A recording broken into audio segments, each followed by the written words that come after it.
So I would just take the opportunity at the beginning of this meeting to thank everybody for their contributions over the last 5 years to the executive and indeed to the work of the council, and making my job as convener as easy as possible and through our deliberations. So I just wanted to maybe put that on record to folks as we go into this morning's meeting. Do we have any apologies? Yes, convener, we have apologies from Councillor Coombs. Okay, thank you, Colin. Move to declarations of interest, and if there are any declarations of interest in any of the items on this morning's agenda, if people could indicate.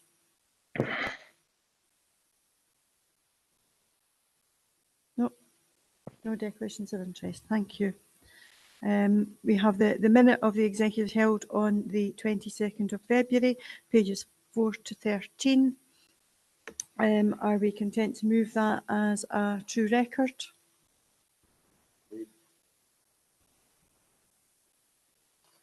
Councillor Nimmo? Councillor Munro? Thank you, convener. I should just like to raise at the top of page 8, the first two sentences say the next steps were to embed carbon budgeting and develop the carbon budgeting tool for services. One of the things that I raised during that meeting was that there were already via Manchester University carbon budgeting tools that have been developed and used by 27 local authorities, and there was an alternate carbon budgeting tool which had been started by the Department of Transport specifically for local authorities. So given the urgency of the climate issues and the importance of having a tool, it seems to me that it's important that we get on with it and look at what's available in the market rather than trying to do our own when we have very few resources in terms of people. Okay, this is the minute, and it was about the accuracy of the minute. It's not about the discussions that have taken place at the meeting. I still think it's a relevant point, given that there is a great deal of urgency around the climate issue and getting. Okay, I'm going to go to Mr. Moody.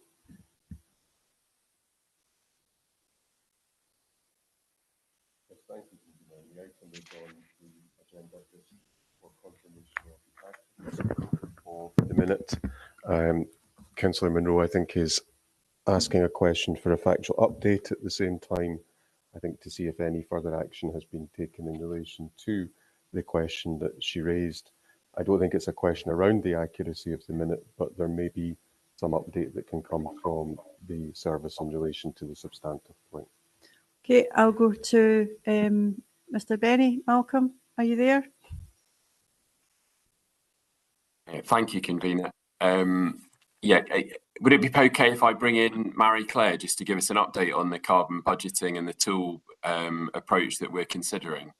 Yeah, absolutely fine. Okay. Thank you, convener. Just to address the question with regards to the Manchester tool. So we actually use the Manchester tool already, and the way that it establishes a carbon budget is it looks at area-wide considerations. So we've included that data within some of the presentations that we've been given to outline how Falkirk Council, as an area-wide, has only 8 years to act in order to be in line with its carbon budget. With respect to the carbon budgeting project that we are doing within the council internally and the tool that will subsequently be developed for that, it's a tool which is influenced by the existing Tyndall and the CBT tool. However, it's actually service specific. So the tools that are available just now do not offer us the ability to look at our service delivery and to monitor, measure and budget with respect to the financials and the actual implementation of any projects that we look to do. However, the tool that we are developing as part of an already costed and resourced project will allow us to do that. Okay, thank you, Marie-Claire, for that. Okay, I've got Councillor Kerr. I'll be quick, convener. I just think that the point that Councillor Munro was making, that we know that it can't be verbatim per every conversation, but she felt it important enough that because of the climate change that she thought it should be mentioned in the report. That's all. She's not saying that the report isn't accurate, just that she felt that our comments could have been asked, could have been added to the minute. Thanks, convener. Okay, thank you, Councillor Kerr. Is there any other matters on the minute? Convener, just a question on the projected financial position on page 12, because it talks about the Teachers' Pay Award, and I wondered what the position was on that, given that it's a major factor in our finances in the coming year. Thank you. Okay, certainly from the point of view of COSLA, that is still under finalisation with the trade unions, as far as I'm aware. I don't know whether Mr Naylor is able to give anything further on that.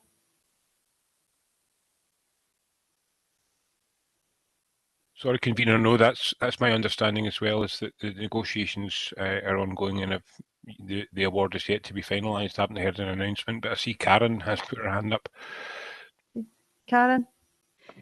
Yeah, convener, actually, Robert has covered off what I would have said, because the trade unions have been made a further offer, which won't put our budget in any further detriment at this point in time, if that were to be agreed, but we're still awaiting feedback from the unions on that. I anticipate there'll be a further report at the end of the month to COSLA leaders in relation to that and the rest of the SJCP awards. Okay, if there's no other questions in relation to the minute, we will move to the rolling action log. I'll go to Mr Moody. Yes, thank you, convener. The action log has been updated and appears to be fully relevant in terms of the comments that have been attached to each of the items, but it is available for members to ask questions on the log. Is there any questions in relation to the action log? No. Okay, we're happy to agree? Agree.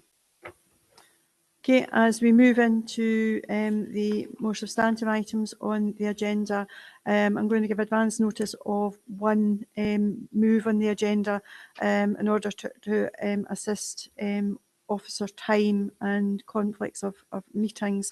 I'm going to move the update on the changes to allocations policy further back on the agenda, and we'll take that directly after Council of the Future CCTV. In the meantime, we'll move to item 5, which is a referral from the Corporate Partnership Forum, and I think that's with Karen. Yes, it is, convener. Thank you. This report provides the executive with 3 documents which have been referred from the Corporate Partnership Forum. All of these documents have been out to consultation with both employees and trade unions, and the trade unions have signed these off for submission to the executive today. The 3 documents we've got are the smoke-free policy, and this is in a new format which follows all of the Scottish legislative requirements. There are very few changes to this from the previous policy, but the main ones are linked to supporting our newer ways of working following COVID, such as our hybrid arrangements. And these include a change so that we are advising that there should be no smoking in cars whilst in council business, that there should be, when you're working from home or in virtual meetings, there should be no smoking when you're visible and they're representing the council in any virtual meetings. We're recommending that that's good practice and a professional approach to take. Clearly, if you are in your own home, you can smoke and do as you wish, but if you are there on a screen representing the council, the policy is suggesting that that should not be the case, that you should not be smoking. Further work does need to be done on the enforcement and the signage, and that's already in play. second document is the first aid document, and that has been changed into a how-to guide rather than a policy. That's because it does link to our health and safety policy and our safety management systems. This provides guidance on numbers of first aiders, the training that should be available, etc. The only substantial change to this from the previous document is some additional guidance to encourage the use of automated external defibrillators, given the support that these can provide in a situation involving a cardiac arrest. Other than that, very little change, but it is trying to make it simpler for managers to understand what is required in each of the different premises. The Legionella document, again, has been moved away from a policy into how to, recognising that it's part of our safety management system and linked to our wellbeing policy. The main changes to this take account of the learning that we've had over the COVID period, where a building, for example, was vacant and not being used for a period of time. There's still a need to continually flush the water system and make sure we do the normal checks, even over that period. But all of that has now been built into this document to ensure that we learn from those lessons as we go forward. There's also some guidance about if a premises manager who would normally be responsible for that situation, if they're not available, how do we deal with that? So there's some guidance there on that too. Subject to agreement from the executive this morning, all of these documents will be made available on the employee part of our website for employees and managers to see, and we will offer some additional information to managers about how these need to be implemented and what actions they need to take. The implications convener are at section 7 with recommendations at section 2, and I'd be happy to take any questions. Thank you. Thank you, Karen, for that. And it's good to see the updates on these particular policies taking into account our new ways of working, particularly in hybrid working situations. I think it helps to link it back to the main health and safety policy with a how-to guide, which I think is very practical for staff.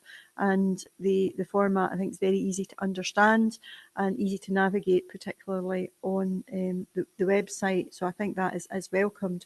I think having taken the learning from our experience around Legionella, having something that's a bit more practical for staff to be able to follow, I think is really helpful. The only other comment I would make by way of question is in relation to the first aid training and the additional costs and the cost for implementing the Legionella, and are we able to provide that through the existing budget, or will there be a requirement through whether it be a health and wellbeing or whatever other stream is required, because I think we need to be able to make that commitment that we will be able to meet the financial costs of any changes going forward. You're happy to pick that up, convener. We've already got a number of first aiders in place. What the document does, however, is refine some of that. So there will be some locations where we maybe have more first aiders than required. There will be some where we maybe need additional. But overall, we've got a budget to provide that training, and that would continue. So there's no additional cost in there per se, because we've already got that spend on some of that training as it is. So it's not additional costs. The Legionella, that would be done in normal staff time, because the individuals who would be undertaking some of those checks should already have received training. But this is providing clarity on what's actually required when they actually have to deliver some of the Legionella checks. And we have support from Malcolm's team, the property team, in terms of doing the more detailed checks. It's only if we're in a situation where, for example, there's bacteria detected and we may need to bring in additional expertise to support the cleansing of a system, that would be where you may have additional costs. But actually, if we do all the relevant checks and we continue to flush the water systems in buildings, that should prevent us getting into that situation again. Thank you. Okay, thank you, Karen. I've got one final question, is in relation to first aid provision within our buildings where we have hybrid working. People's working patterns may be different. How are we going to ensure that there is a first aid provision on site? Yeah, it's a really good question, because I think we're all learning from hybrid ways of working. We don't yet have everyone back in the office yet, so we don't have a significant risk there at this point in time. But what we are doing as we bring people back is looking at who our first aiders actually are, trying to look at the individuals who wish to work or who are required to work for service delivery needs in the office 5 days a week. So they may be our best port of call for first aiders if they were willing to do that.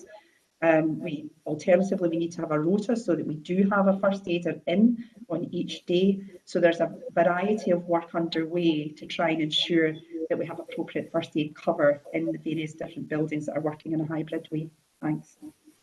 Okay, thank you, Karen. With those assurances, I'm happy to move the recommendations to the changes to these reports going forward. Councillor Bowes. Thank you, Convener. I suppose I should have declared an interest in that I do smoke and I do vape, but I suppose it's right I'm seconding this. Thank you, Convener. As someone that smokes and vapes myself, I understand and accept the smoke-free policy. My only comment on this is that it puts requirements on people working from home and in private vehicles for work purposes.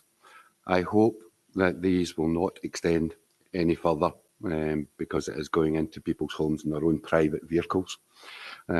Most smokers, although a dwindling number, understand that non-smokers do not wish to share their habit and will happily comply with this policy. The Convener has covered the first aid section, and I am pleased that we are taking the lessons from the last 2 years on Legionella, with multiple buildings being closed over very long periods. I am therefore content to second the Leader of the Council. Thank you. Okay, thank you, Councillor Bowes. Councillor Nimmo. Yeah, thanks, Convener. I just have a couple of questions for Karen, if I can. Karen, the policy, the smoke-free policy obviously mentions the workforce and employees, but can you confirm one way or the other whether this actually applies to elected members as well? Obviously, we're not employees of the council. I wonder if that applies to us. We're losing you there, Councillor Nimmo. We didn't actually quite hear that last wee bit. Oh, right. Sorry, Convener. Can you hear me now? Yeah, that's fine. Right. Do you want me just to repeat it? Or I think it'd be helpful, yes. Right, okay. Just the first question is for Karen, and it's in relation to the smoke-free policy. Obviously, the document mentions the workforce and the council employees, but I'm just wondering if the policy applies equally to elected members. Obviously, we're not employees of the council, so I'd be interested to hear what Karen's answer is to that question. Convener, happy to answer that. The scope of the policy or the document is certainly covering anyone who is undertaking work for the council. So it would be, for example, if you're anyone who's in a council premises, such as a contractor, for example, should be following that policy. And that's where, you know, our premises manager should be giving appropriate advice to anyone who's visiting those buildings as well. So if an elected member were in those buildings, yes, it should apply in that same situation. Thanks. Okay, thanks for that. And my second question is just in relation to the scope of the policy. It's on page 24 of the papers. Details here that vehicles, council or private, being used on council business. How is that going to be enforced? Because I don't see that as being workable. Yeah, thank you, Councillor Nimmo. This was a point we discussed at length with our trade union colleagues as well. There are difficulties in enforcing that, particularly where it's someone's personal vehicle. Our approach, though, was to commit to discouraging smoking in any situation where you're representing the council.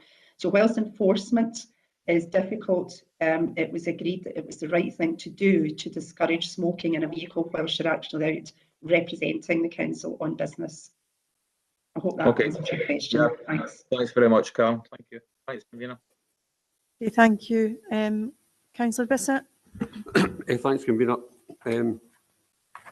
Just on the Legionella policy, having been involved in water systems in the NHS, that's a fairly robust policy we have here. I've read through it in detail and it's covered everything. And I was glad to see that there is an auditing process in it as well. So we keep the records, but somebody goes round, the senior manager or the safety and wellbeing advisor goes round and checks to see that we're doing everything we should be. So I'd just like to compliment whoever's produced that document, because it's a very comprehensive and robust document, Convener. Thank you. Thank you, Councillor Bissett. I've got Councillor Alexander.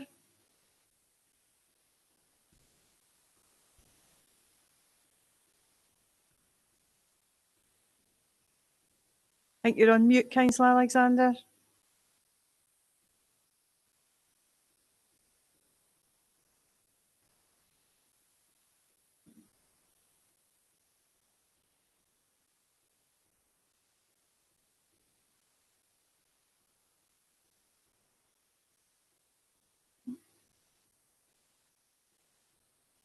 Sorry about that. Probably to avoid that today. I remember when the smoking policy was introduced, it caused a fair issue in Falkirk, probably more so than any other issue within the authority itself. But you know, with more smokers than we had non-smokers. Well, the question I've got to ask is that defibrillators. The defibrillators, raised the motion some time ago, some years ago, with regards to defibrillators and their availability. You can't tell me if numbers have been maintained. Okay, Karen. Yeah, Convener, happy to come in on that. Certainly the numbers that Council previously purchased have been maintained, Councillor Alexander, so the ones that we've got are still there. We know there are more out in the community than there ever were at the time when the Council originally purchased them, and they've been purchased for a variety of different reasons or by different organisations or individuals, but certainly the ones that the Council has been maintained. Yes, thank you. Good, thank you. Okay, is there anyone else? Are we happy to agree the report? Agreed. Agreed, thank you for that. Okay, we move to item 6, which is the outcome of the taxi licensing policy development panel. And I'll go to Mr. Moody. Yes, thank you very much, Convener. And as you say, this report introduces the outcome of the taxi PDP and primarily recommendations in relation to the composition of the taxi fleet. I'm going to say little about the substance of those recommendations as they derive from the policy development panel, and the portfolio holder, Councillor Murtagh, is on the call to speak to those recommendations. I will say, however, that from my perspective as an officer, I think the PDP have produced recommendations on composition that are well thought through and logical. And I think the other aspect maybe I would highlight is that in recommendations 8 and 9, it can be seen that there are further steps to be taken in relation to those recommendations. So firstly, a report in relation to incentivising the use of electric vehicles, and importantly, public consultation to follow before the substantive recommendations would be accepted and agreed. The second aspect of the report relates to just some information in relation to a new licensing regime which is shortly to come into force, and that's in relation to short-term lets. And it's really just to give members advance notice that there will be a report coming back later this year in relation to that when the Scottish Government guidance is available. Members may have seen publicity in relation to this particular matter. It's substantially been discussed in relation to the issue of Airbnb. I don't think from my own perspective that that has been a particularly prominent issue within the Falkirk Council area, and I anticipate the officers will recommend to you a regime which is fairly light touch and proportionate in relation to the number and nature of short-term lets within the council area, but there will be a further report on that after the council elections. On that point, I'll hand over, convener, to Councillor Murtagh, and just also note that Mr. Douglas, Brian Douglas, is on the call if there are more detailed questions from members. Thank you. Okay, thank you, Colin. Councillor Murtagh, do you want to speak briefly to the report? Thanks, convener. I'd like to begin briefly by giving my thanks to members of the PDP who have each contributed significant time to the issues we've examined since its inception. The final recommendations presented here are a unanimous view of the panel, and I'd like to stress my thanks to all members involved for progressing our discussions in that spirit. The pandemic has unavoidably delayed our progress on this final matter. However, officers, and in particular Brian Douglas, have worked hard to enable us to come forward today, and as a team effort, I'm grateful for their efforts under challenging time pressures to do so. The pandemic has also been a very challenging time for the trade, and we have tried hard to reflect on this in our proposals brought forward, ensuring that proposed changes are only brought in, allowing for plenty of time to plan ahead and after full consultation. They include an incremental phased approach to the twin changes regarding vehicle specification and alignment of operator categories, and our focus has been making on this as just a transition as possible that balances the necessity of planning for the future with realistic expectations and some further mitigations built in. So turning to the recommendations, which I don't propose to go through in great detail, there are, however, some points that are particularly important to highlight in terms of reasoning behind what we're trying to achieve. As an authority, we have an obligation under public sector equality duty when setting policy, and in terms of taxi specification, the most prevalent part of this relates to how we maintain an appropriate number of wheelchair accessible vehicles, or WAVs, which is also an essential consideration for many in our community. After taking evidence, the panel agreed that the mixed fleet approach was the most appropriate for circumstances in Falkirk, and this would therefore require safeguards to be built in to avoid WAV numbers going into decline due to them being more expensive to purchase and run than their saloon counterparts, especially as costs of hybrid and EV come down also. And so the new policy seeks to add such a safeguard with an appropriate percentage element of WAVs for multi-plate holders to ensure that as the transition to decarbonised vehicles proceeds over coming years, that we have a way to maintain these numbers. Despite the current criteria for new operators requiring either a hybrid, WAV or fully EV, the maintenance of legacy rights has resulted in a majority of vehicles licensed being internal combustion engine saloons, but put on by long-serving operators, understandably due to their cost availability and being cheaper to run.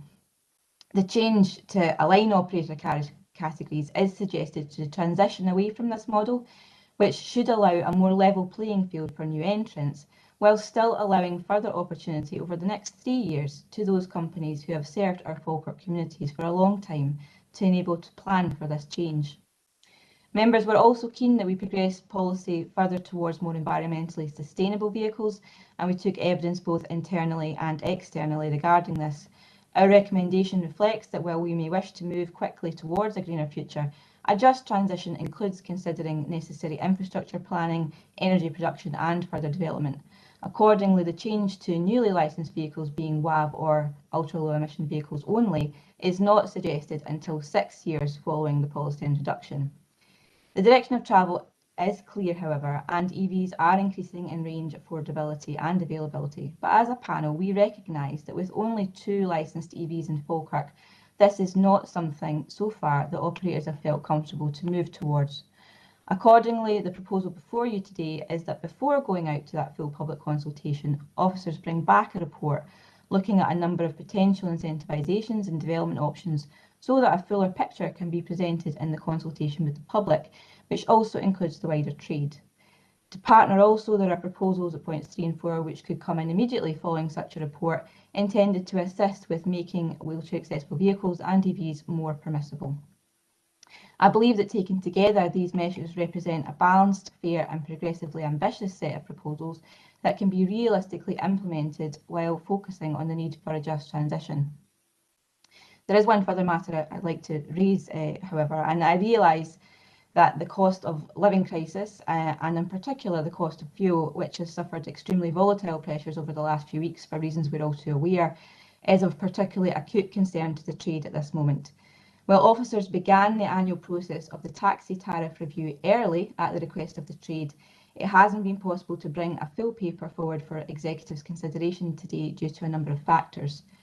Naturally, the situation of the last few weeks and the record-breaking daily increases in fuel cost give further cause for concern, however, that waiting for a full tariff review process, which can take several months before coming into force, would not be desirable given the gap until a new executive next meets.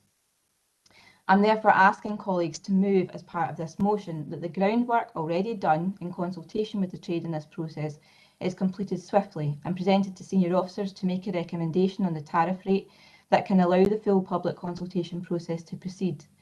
The motion includes that representations would then be able to be reported back to full council at its meeting in June instead of the usual executive route, to again avoid any further delays in what is an already long process. In making this recommendation, I'm very much asking members to reflect on the somewhat unique circumstances that the taxi trade find themselves in, and that they have no other options in terms of responding to cost pressures as other companies can. The viability of the trade is an important consideration for Council, and I believe this approach is reasonable and proportionate. Consistently with the detail in the report, there's also a small line noting the situation with short-term lets, as Colin has alluded to, which is for members noting at this stage. And I'll pass to my group colleague, Councillor Hughes, to formally move the motion, which officers have a copy of, and also look forward to hearing from fellow PDP member, Councillor Bissett, who I believe will second the motion. Thank you. Okay, thank you, Councillor Mirta. I'll go to Councillor Hughes. Thank you, Convener. I think it'd probably be better if I read the motion out, just for the public record. I don't know if Jack is putting it up on the screen, or will I just read accordingly. I'm in your hands, Convener. Do members wish to have a copy put up on the screen? Well, I'll just read the motion then, Convener. Okay, thank you. Motion for one, that the executive agree to progress the recommendations of the Policy Development Panel as detailed in section 2.1 of the report. That work on the recommendations in point 2.1 section 8 is begun across the relevant departments, and the report brought back to the executive by the Director of Police Services and the Acting Director of Transformation, Communities and Corporate Services as soon as available. That following consideration of the aforementioned report, a full consultation exercise be undertaken with the public on the recommendations, with comments reported back to the executive prior to the recommendations 2.1, 1 to 7 of the Policy Development Panel coming into force, allowing for any adjustments as necessary. That the executive agree, A, to instruct officers to review the taxi tariff for a decision to be made by senior officers under delegated powers, B, to delegate the decision on the proposed tariff for public consultation to the Acting Director of Transformation, Communities and Corporate Services in consultation with group leaders and the portfolio holder, that will enable the format process of public consultation on any proposed adjustment to begin as soon as possible, and C, to agree that in the event of any representations being made as a result of the public consultation, that these are reported to the June meeting of Council for final decision, and that in the event of no representations being made, the proposed tariff will come into effect. In doing so, Executive notes the record increases in conventional vehicle fuel experienced since the onset of the war in Ukraine, and acknowledges that while other industries have some possibility of making difficult decisions around passing on these cost increases, the taxi trade themselves have no ability to do so, as charges are set by government in a statutory process of several months which cannot be truncated. Executive therefore emphasises the need for officers to take full account of the present volatile circumstances and progress these matters with every effort to maximise efficiency in the process. Section 3, that the executive note the content within the report with respect to short-term lets and agree to note 2.1, 10 and 11 respectively. Thank you, convener.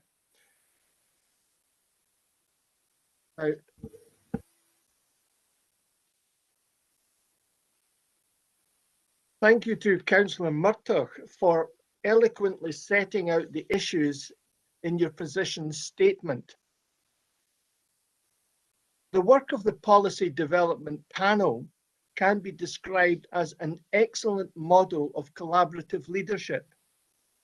Every member of the panel, a cross-party working group, were insightful and diligent in their approach concerning the issues which were raised. The panel forensically examined the evidence presented in a professional manner. The panel encouraged active engagement. The atmosphere within the panel encouraged mutual empowerment. The outcome of the internal process resulted in teamwork. The panel explored three main considerations: the public sector equality duty, decarbonisation, and economic viability of the trade. The recommendations as set out in the report are as a result of a non-judgmental approach, seeking to balance the views of different competing perspectives, whether that be outside agencies, consumers such as the Falkirk Area Disability Access Panel, and the taxi trade itself through the medium of the Taxi Forum. A draft briefing paper was presented to the Taxi Forum. The panel reflected on the discussions held and carefully considered the comments from forum members, and the panel subsequently changed the draft recommendations to encapsulate the views expressed within the need to address issues such as wheelchair accessible vehicles and ultra-low emission vehicles. The recommendations encompass incrementalism, which is intended to nudge the issues highlighted forward within a framework balancing the need for future planning with the outcome of realistic expectations. Also, due to what I would describe as a developing cost of living crisis, consideration should be given to reviewing the taxi tariff under delegated powers, as the increase in conventional fuel costs will have added pressure onto the economic viability of the taxi trade. The motion as presented, coupled to the recommendations as set out in paragraph 2.1, are bounded within an overarching public consultation process.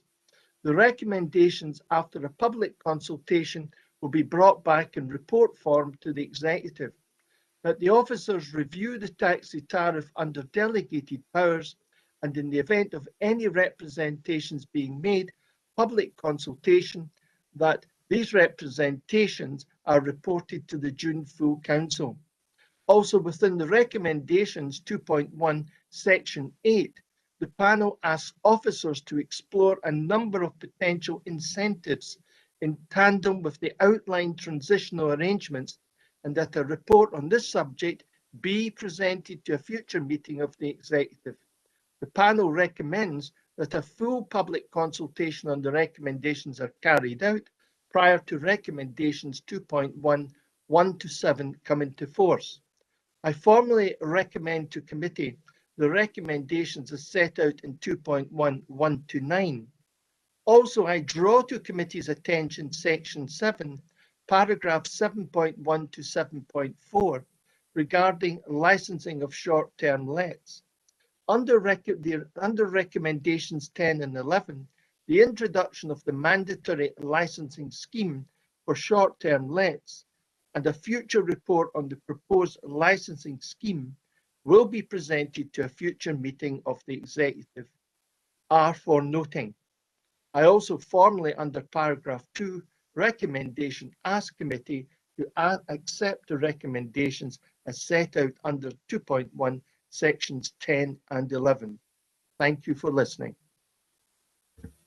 Thank you, Councillor Hughes. Councillor Bissett.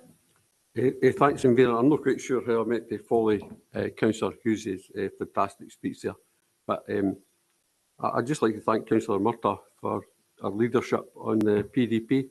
It was a difficult task, but I think it was she led it very well, and it was indeed collaborative and consensual and non-judgmental. It was all these things, and basically we had differences of opinions, but we took information from officers and from other councils, and we engaged widely. We engaged with the taxi forum, so we took evidence from as wide a base as possible to try and pull this together. And this final document produced is after much soul searching and much engagement, and it's a good document to go forward for consultation. It does help meet the climate objectives as well and the quality issues. So quite happy to second the motion and certainly agree with the short-term lets as well, the licensing that will come forward for that. So it's been a great PDP, and I'm kind of glad we've came to the end of it, even though there'll be consultation going forward. But certainly it was a very worthwhile exercise, and I'd like to thank the officers that were involved as well for bringing back questions we asked. They brought back a report on it. So just to emphasise, there was a great deal of discussion on every aspect of it to move this forward. So happy to second the motion, Convener. Thank you, Councillor Bissett. I will open it up for any other questions or comments. Councillor Kerr. Thanks, Convener. There was a lot in the motion came forward. It would have been nice to see that beforehand. For talking about collaborative work, and it would have been nice for our group to have seen that. We're not saying that we're going against it. All we're saying is it would be nice to have got to the crux here. But what I would like to mention, Convener, we're going in the right direction, asking the trade for hybrid and the WAV vehicles, also electric vehicles. But we as a council need to look at how we operate our fleet. We can't expect the private sector to come on board if we are not in the same lines as them. So I just, going forward, I hope that we can, as a council, be in the same respect as what we're asking the private sector. Thanks, Convener. Thanks, Councillor Kerr. I'm maybe going to ask Mr Benny, maybe if he wants to make a comment in relation to that and our carbon action plan for the council and the development of that. Thank you, Convener. Yeah, just to say that the council's already electrified 15% of its existing fleet, and we obviously have a commitment to continue that progress moving forward.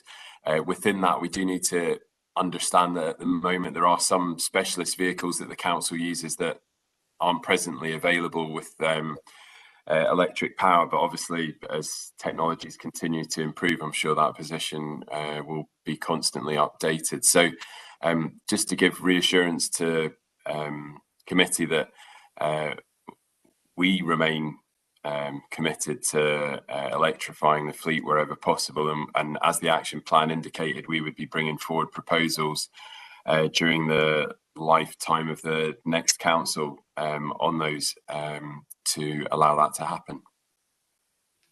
Okay, thank you, Malcolm. I think I've got Councillor Nimmo. Oh, sorry, Councillor Munro, beg your pardon. Thank you, Convener. Councillor Kerr covered my point really. I only wish to ask whether, given the onerous nature of the recommendations, whether council also met these standards, and as we've already heard from Mr Binney, that they're working towards this. Okay, thank you. As there's no further indications of anyone wishing to speak, are we happy to agree? Agreed. Agreed. Okay, thank you. Thank you, colleagues. I understand that we do have Mr Gillespie, who's been able to join us earlier than anticipated. So I'll revert back to the order in the agenda. We will go to the update to changes to the Falkirk Council's allocation policy from October 21. Okay, I'll hand over to you, Kenny. Thanks very much, Convener, and thanks for Executive's indulgence for it back. Thank you. So this report provides an update on the progress of the interim special lettings initiative to the allocations policy considered by the Executive on the 19th of October 2021, where it was agreed to have the increased letting quotas for home seekers to 70% for a period of 3 months or so. Within this report, under section 4, it provides a bit of the background to the report and the requirement for a special lettings initiative to ensure we meet the needs of those in most housing need. To reduce the backlog of homeless households still awaiting permanent housing, fulfilling our aims of a rapid rehousing agenda, to minimise the trauma experienced by homelessness and that the Council does not breach the unsuitable accommodation order whilst preventing the use and costs of bed and breakfast. In section 5 of the report, it provides more information and data on the challenges that have been faced by the service and impact. And some of these are their homeless applicants. We've seen an increase in vulnerabilities, including domestic abuse and mental health conditions, as well as other disabilities. We still have a large number of applicants in temporary accommodation and homeless applicants to whom we still have to permanently house, currently sitting at 758. What I will say is we have managed to provide an additional 62 properties that have been made available to home seekers as a result of the increase, which is really good. Section 7 of this report notes that there are risks attached surrounding further scrutiny for the regulatory bodies and the potential costs to our general fund if we use bed and breakfast. And just quickly, Convener, in conclusion, despite efforts, we've not made sufficient progress in housing homeless applicants, and we have concern surrounding future demands, and especially just recently where government figures have shown that Falkirk has a 12% increase in homeless presentations. We're also aware at the present time about rent arrears and an increase in the potential of financial pressures to the private rented sector and mortgage payments, and this is all to do with the cost of living, increase in fuel, food and other resulting factors. This will result in additional homeless presentation and a further demands on Falkirk housing and temporary accommodation. So I would then look to go back to section 2 of the recommendation of the report, where it lays out that we're looking to continue 70% for a further 3 months before reverting back to the original quota split. Happy to take any questions, and I've got my colleague Laura Smith as well on the call to help. Okay, thank you, Kenny. I'll go to Councillor Hughes. Thank you, Convener. Paragraph 5.8 informs us that there are currently 754 home seeker applicants, 131 currently on offer within the council area. This is broken down to 105 for Falkirk Council properties and 26 for registered social landlords, a total of 131, which means that there are still 623 home seeker applicants without an offer. Paragraph 5.4 sets out the challenge that housing has been facing. Prior to the pandemic, there were on average 308 home seekers on housing register. Paragraph 5.5 informs us that from 27th October to 26th of January 2022, a total of 287 properties were advertised. Paragraph 5.6 informs us of the overall breakdown of how these properties were distributed. Paragraph 5.7 informs us that with the change in ratios for each category, 50% for home movers, 15% for home starters, 70% for home seekers, the number of homeless offers increased by 62 properties. The report also informs us that within the 3-month period, households have waited on average 343 days to be rehoused. This report highlights that although there has been an increase in concentrating on those who are experiencing the greatest housing need, the challenge facing housing is still formidable. What this report also highlights is that 44% of homeless applicants were fleeing domestic abuse and 32% have been asked to leave due to the pandemic. With the cost of living rapidly increasing, it is not inconceivable that financial pressures will increase, leading to a further increase in homeless applicants. The report also highlights that of those presenting themselves as homeless, over 50% cite that they have a mental health condition and 39% with a physical or other disability. Although housing has a duty to rehouse homeless applicants, we must not forget that there is an increasing pressure on the other categories of home starter and home mover. Although housing initially proposed that the special lettings initiative be for a period of 6 months, it was agreed that this approach should be for a period of 3 months with a report to the executive. What this report has highlighted is that the department has a serious challenge. However, progress has been made within the 3-month period, with much work still to be done to increase the number of homeless offers. After having looked carefully at the statistical information presented, it is my view that the special lettings initiative should be extended for a further 3 months. I ask committee to accept the recommendation as set out in paragraph 2.1 to extend the special lettings initiative for a further 3 months to allow the finality of the impact to be realised. Thank you for listening. Thank you, Councillor Hughes. Councillor Bowes. Thank you, Convener. And thank you, Councillor Hughes, for the way you presented that. I'm happy to second Councillor Hughes, as we have a needs-based system to which those categorised as homeless are in the greatest need. I will not repeat the traumatic reasons that people have registered as homeless, as that was covered extensively three months ago. I just remind the executive that these people are the most in need, and we have to continue to take action to house the homeless people as soon as we can.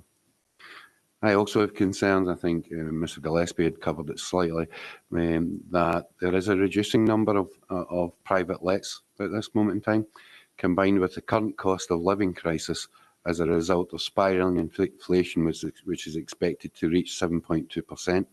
Food cost pressures, fuel cost pressures costs up on the 1st of April by 54%, and a further increase expected in October of at least 30%.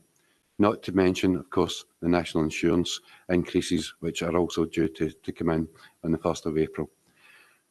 The number of people will not be able to afford these. It will be difficult for them, in particular if they're living in private lets, which are a lot more expensive than living in council houses, and people will end up being forced into becoming homeless. I'm happy to second Councillor Hughes. Thank you. Thank you, Councillor Bowes. Councillor Bissett. Thanks, Convener, and thanks to Councillor Hughes for his report. A couple of questions. The first one is just for the public, really. It was the 19th of October that we made the decision to agree 3 months, and here we are on 15th of March, looking for another 3 months. So I wonder if an explanation can be given why we're now October to March, which is about 5 months, if you include part of October, part of March. So given that we allocated 3 months, how are we just approaching this now? So where do we get the 5 months from? I guess that's the question. The public were looking, I'm sure we all had lots of inquiries saying that this will be for 3 months, and people were thinking it'll be for October, November, December, maybe end of January. So I just wonder if we get a bit clarity on that. That's my first question. Okay, Kenny? Thank you very much, convener, for yourself. Yeah, it took us 2.5 weeks to get set up, councillor, from the committee's decision on October. We then had the Christmas period where we shut the allocations down for 2 to 3 weeks as well. And then this is the first executive committee time close to the 3 months, which will take us, you're right, just over the 3 months, 3 months, 3 weeks. So this was the first opportunity to get some information back to you, councillor. Okay, thanks for that. And how many people did we get off the homeless list in that period of time? Yeah, I'll ask my colleague to answer that. She'll have all the figures already, if you don't mind, Laura. Yeah, happy to answer that, convener. We were able to, during that time, reallocate, sorry, I'm just looking for the figure. It was approximately 176 people. Okay, thanks for that. That's a phenomenal figure, really. We know the effect that homelessness has on people's lives, and we know the reasons for it happening and increasing. And I'm glad that we're tackling it, and we're happy to support the additional 3 months. I'd just like to ask a question on voids. Where are we with the voids? Are we making progress, or are we managing to get electricians and other people? I know we're doing our best to try and move things forward. So how many voids do we have, and are we making a bit more steady progress now that we're coming out of lockdown? Yeah. Okay. Convener, Kenny? through yourself, convener. We're sitting at circa 250 voids now. We have put additional measures in place. We have 2 service providers in place that are totally focused on void returns. We have just passed our busiest time on trends regards over the Christmas festive period for properties coming back. So we are making headway into the voids, and that was part of the reason for looking for additional 3 months so that we can make a bigger dent in that and allow through flow traffic off the voids. Trades are still an issue out there, and it's not just about Falkirk Council. All local authorities are finding that, and especially some of the more specialised trades like electricians and gas fitters, because there is a lot of work out there, and but we are making an impact. So yes, I'm hopeful that we can get these voids down. Thanks very much, and just to reiterate, we're happy to support the Special Lettings Initiative for another 3 months. Thank you. Okay, thank you, Councillor Bissett. I've got Councillor Nimmo, then I've got Councillor Kerr. Yep, thanks, convener. Again, I don't have a problem with the recommendation. The severe increase in the homeless figures is obviously causing us a bit of a problem, but we do seem to be dealing with it at the moment. Kenny, if I could just ask you, what contingency plans do we have in place at the moment to deal with Ukrainian refugees if we get a significant number of them and we have to house them, obviously? How are we going to deal with that? So we have contingency plans in place in regards to that. We have partner agencies that we would speak to. We would one of the first ports of call. Obviously, we have no clear direction at the present time on what the scheme would be, because you have different types of schemes, councillor. And once we understand that scheme, that puts us in a better position to make sure what area we can go for. So whether it's a supported scheme or not through finances, we can look at our partners through private rented as well. But I know our teams are already making some headway into the potential of Ukrainians or any other refugees coming under a supported scheme. Okay, thanks, Kenny. Thanks, convener. Okay, thank you. Councillor Kerr? Thanks, convener. I'll be brief. We also support the 3 months extension. However, like Councillor Bissett says, each elected member will have had people that's on the movers and starters constantly at them. about the allocations. We understand the reason why we're having to do it, and it's important. But saying to somebody who's on the other two bands, they're really no bothered about that. So once we get to a stage where we're comfortable with the homeless part of it, we're looking forward to the allocation going back to what it was previously. Thank you. Okay, thank you, Councillor Kerr. Councillor Alexander. Just a couple of quick questions, Convener. The suspension of Council House building came about in 1988, and from 1988 right up to the 2007, there were virtually no local authority houses built in that time. And I would assume problem is one that you shouldn't ignore. It's the opportunity lost as far as this authority was concerned. So what I'm looking for is since 2007, in the Kenny Advancement and Local Authority houses have been built.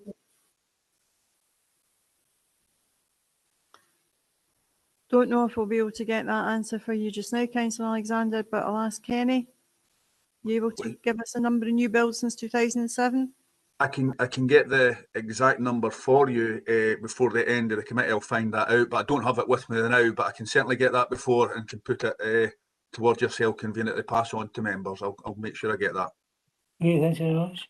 The other question was in relation to the Castings Hostel and usage of the Castings Hostel.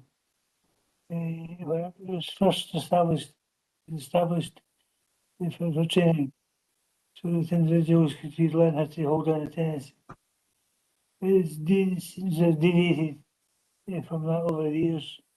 And gradual erosion of that role was one of the erosion of picking up the issues of homelessness, which is not without its own problems in a place like that, because you have so many such a short space.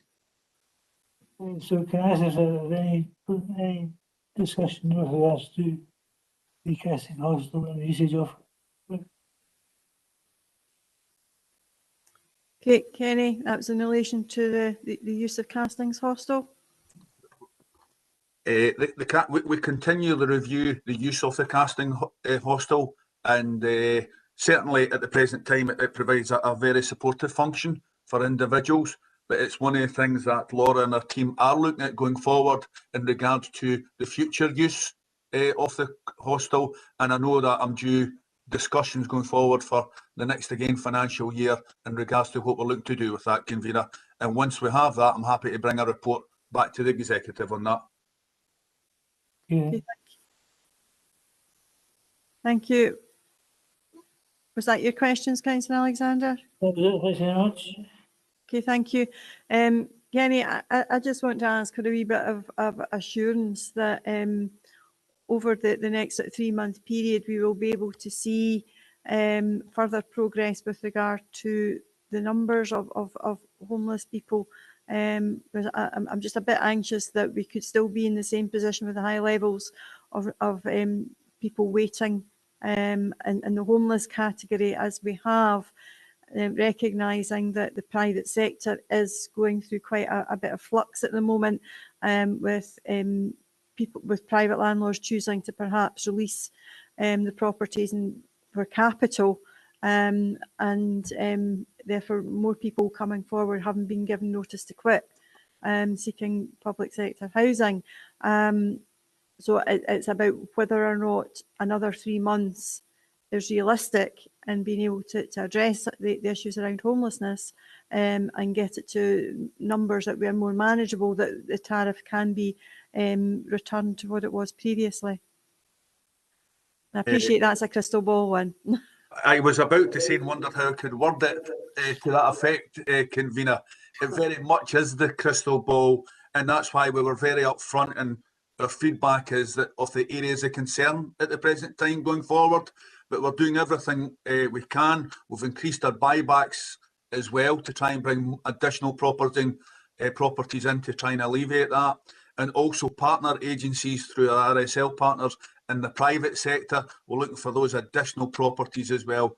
So we are keeping a very fine eye on it, but as I've said previously, the private rented sector and the sector where people have mortgages and income is very tight is an area that I don't have my finger on the pulse or intelligence on where that's going to be, and that is my concern for the executive days, where that's going to lead. But we'll certainly keep an eye on that and make sure that we brief the executive if there's any changes to our proposals at the present time. Okay, thank you for that. If we've got no further people wishing to speak, are we happy to agree the report? Okay, thank you. Moving to item 8, which is the future development planning system, and I think that is with Ian Dryden. It is, convener. Yes, it is. Thank you. Thanks, everybody. This report before you this morning is in effect an update for members on the significant changes that are emerging from the introduction of the Planning Scotland Act in 2019. In particular, the changes to note all kind of relate to development planning part of the system. And in drawing your attention to paragraph 2 in the recommendations, in support of that, I would move you to paragraph 5 of a summary of what those changes are. Starting at the top of the hierarchy of national planning, we have National Planning Framework NPF4, which is currently the subject of consultation by the Scottish Government, and members, you'll be aware, and colleagues, that we have issued a briefing note of a summary of those changes, the importance of this document as it now becomes part of your statutory development planning system. There's a fairly lengthy technical appendix that officers have been working on, and obviously we are planning to provide a technical response to that by the deadline of the 31st of March, and we have asked if any members have any queries, please to contact us if at all possible by the 18th of March, so we can give any points of clarification for you. As I've said, the National Planning Framework 4 now sets the direction of travel supporting the aims of climate change, and particularly noting the significance of the Falkland area, and in particular to the investment zone that we're obviously moving forward. Also, other points I would draw attention to paragraph 5.3, bringing back into regional planning. For those of you old enough, including myself, the last regional planning of any significance out with our own area was back in 20 years ago, when it was a form of Central Regional Council, and officers have been working on an indicative regional spatial strategy, and we continue to do that. And it's particularly relevant, as you'll be aware, there is currently discussions ongoing with Stirling and Clacks councils, and as far as the regional input for the regional economic strategy, which is emerging, and also we are looking as well at clearly the recent Forth Valley Connectivity Commission, and also transport projects review that's getting done at a Forth Valley scale. So it does make sense that we continue in a similar vein with the spatial planning elements, and officers continue to engage with their counterparts with Clackmannanshire and Stirling councils. I'd also draw particular importance to the emergence of our new LDP3. As you'll be aware, your current development plan LDP2, which was adopted in 2020. This currently obviously is still the relevant document, but we will be bringing forward, probably in the start of the summer after the council elections, a local development plan programme of events, how we move forward actually the creation of LDP3, and in particularly there is definitely, we see merit in engaging with yourselves and colleagues as how we move forward, and to engage with you at the earliest opportunity to get your thoughts, as well as other stakeholders. Also, a new significant change to the Planning Act is the emergence of local place plans. These will closely work with the locality planning that's been undertaken with our colleagues in community planning. And indeed, planning officers and the community planning team are already engaging and discussing and sharing intelligence and best practice, because certainly the local place plan is where we invite our communities to come forward and we can assist them with the local place plan if they wish to take that up. It will be not mandatory, but certainly we do expect from interest so far that there will be some communities who will want to undertake this, and we will certainly work with them. The difference obviously between your local place plan and your locality planning is that the local place plan will solely be required under the legislation to concentrate on the use of land or buildings, and therefore there is definitely a synergy and they will dovetail in together. I would probably just draw attention to also paragraph 7, the financial implications. Clearly there are some additional processes and procedures that we'll have to undertake as part of the LDP process. I would draw your attention to the additional need for a gate check examination that we'll have to undertake. This, if it will comprise 2 examinations as part of the LDP process. Previously, LDP2, you may recall, we had 1 examination. I've highlighted for reference that the 1 examination cost was 53,000, and obviously now to undertake 2, and with costs rising, it may be more than that. I would also highlight paragraph 7.2, the resources, and 7.3. Clearly, at this point in time, officers are still trying to obviously work through the regulations and certainly understand the resource implications. We certainly do see there will be demand for obviously officer time in preparing. Obviously, the implications of National Planning Framework 4 or LDP3, and particularly the local place plan obligations that we may well have to undertake with our communities, which I think will be very beneficial, but there will be some resource implications. And of course, working across with Falkirk, with Clacks and Stirling councils, will be some resource implications in time that officers will have to undertake. At this point, it's too early to give you further detail on that. It is planned once elections have been undertaken, we have a new council, we will bring back an update report for members with a further detail of the resource implications. And particularly, we also, as you'll be aware, some of you will returning, and the new members will have to obviously look at the new planning committee. So we're looking at methods of how we undertake planning training, refresher training for members, and more important, obviously, updates on how we move forward the local development plan programme as it emerges, and we will have more detail of that in the summer as we come to that. So turning back to a recommendation 2, can we just draw attention to the recommendations before you? And I'm happy to take any calls, and I would also advise that I have Alistair Shaw on the call this morning from the development plan team to answer any detailed questions that you may have. Thank you, convener. Okay, thank you, Ian. I'll go to Councillor Alexander. Thank you, convener. And can I thank Mr. Dryden and his team most sincerely for the work that he's undertaken. Very little contact with myself for no reason other than I was obtaining his values from the health service, and there's no criticism of Mr. Dryden. I think this separates the roles of strategic planning, semi-local planning and local planning very well, in fact.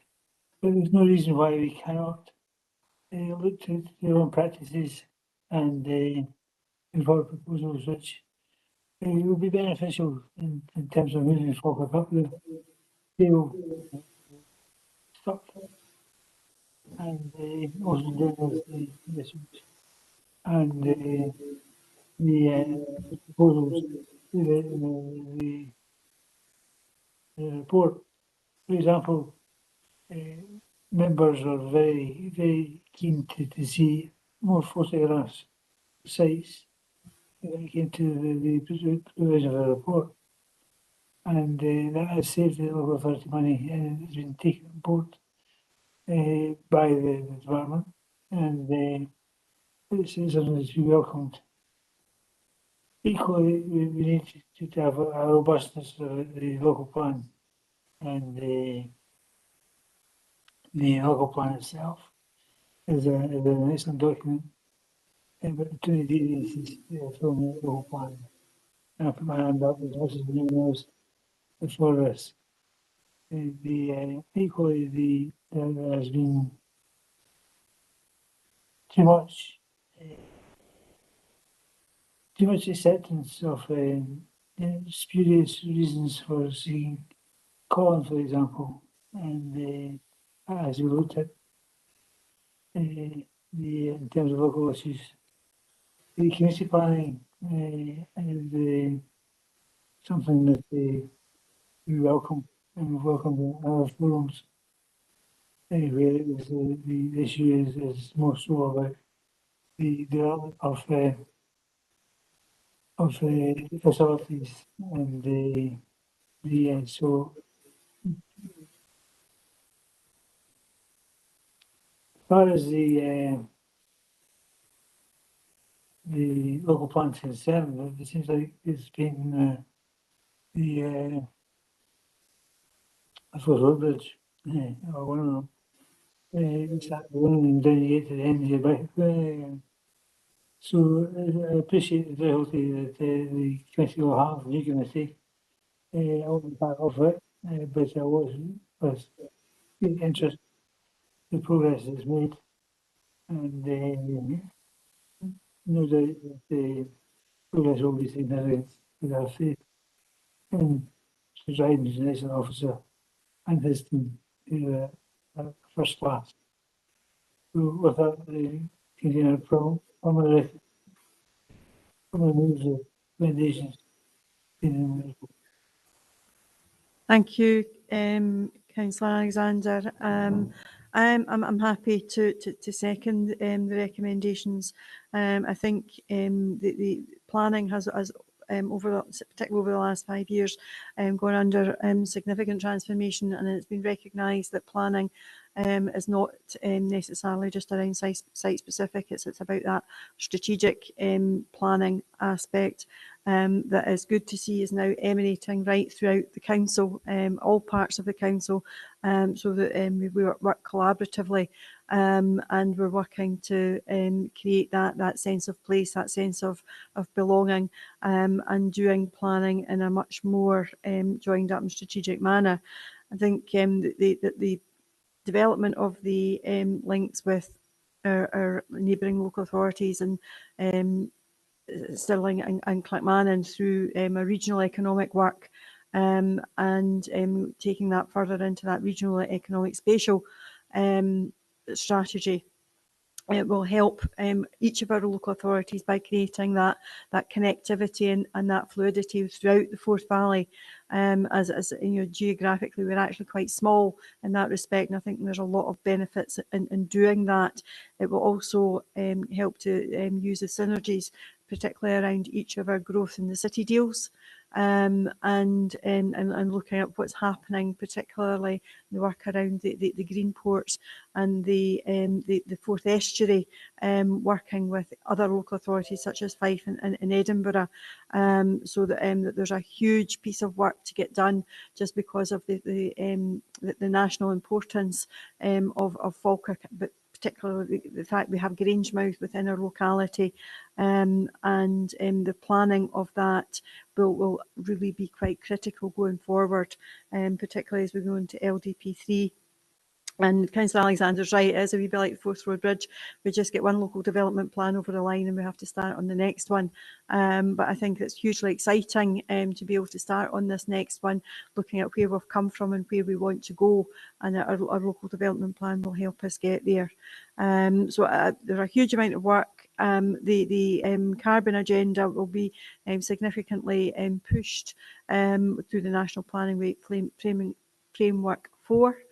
And I think that's a positive, and it's a vehicle that we can use to help with the work that we're doing, particularly around our growth deal, and the work that we're doing with our communities through community planning and the locality planning will flow through all of that, and be able to help us meet the needs of our local communities and develop our local communities, particularly around health and wellbeing. So I think there's a lot of work to be done. I'm pleased that we've been able to put a marker down to the work that is going on.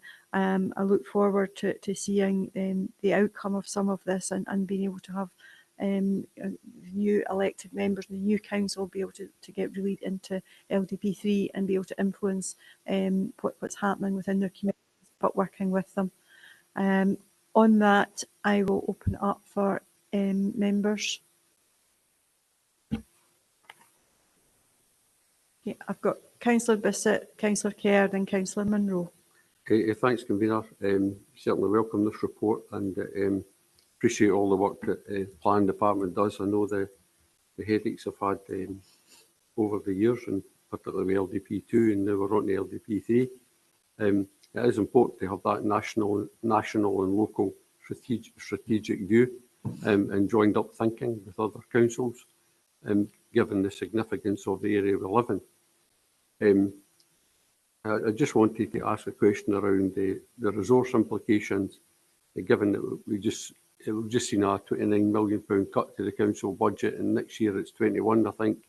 And given that this is a Scottish Government recommendation based on the Planning Scotland Act 2019, are we going to see any resources coming from Scottish Government for communities and for the council, or are we going to have to fund this ourselves? And the other question is, what are we really expecting from communities? Thank you, convener.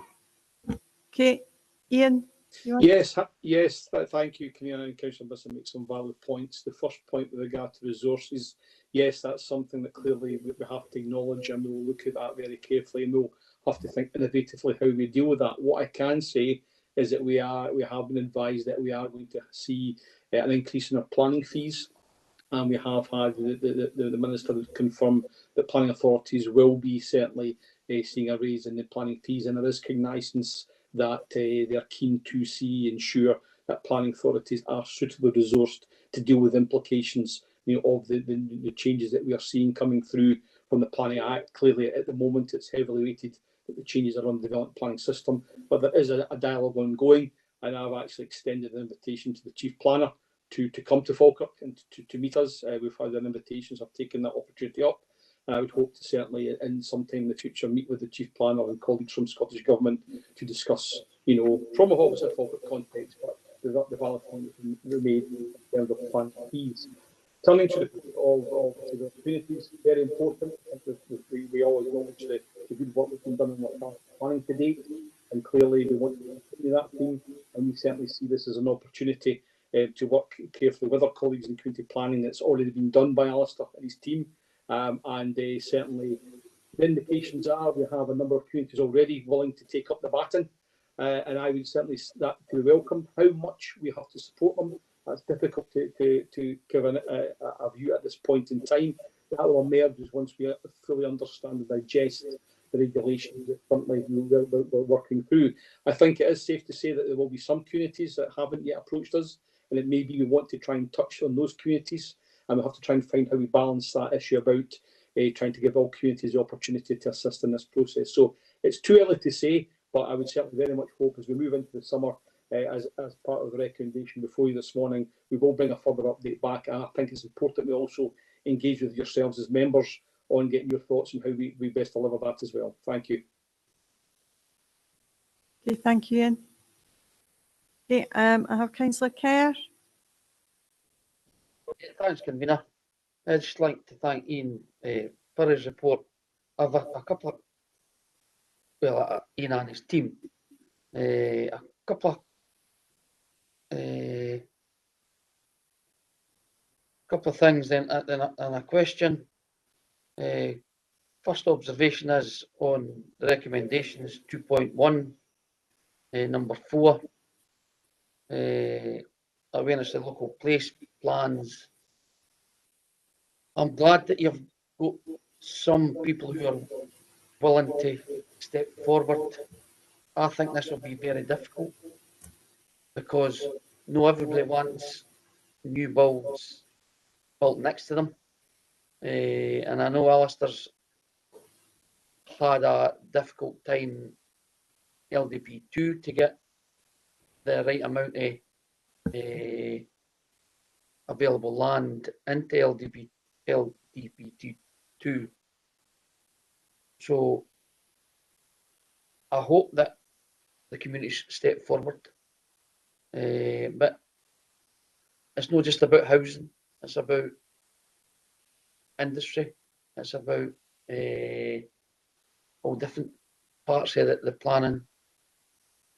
I'm glad that you've also mentioned that in the next council that elected members will be involved in local development plan 3, because I think that's crucial. My question, Ian, will be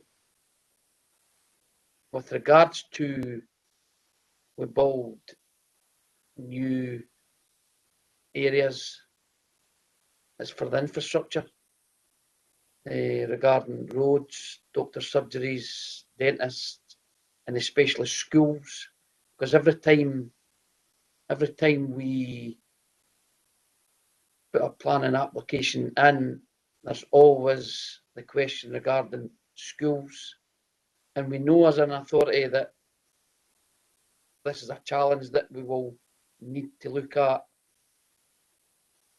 very shortly. But how will we as an authority manage the school situation?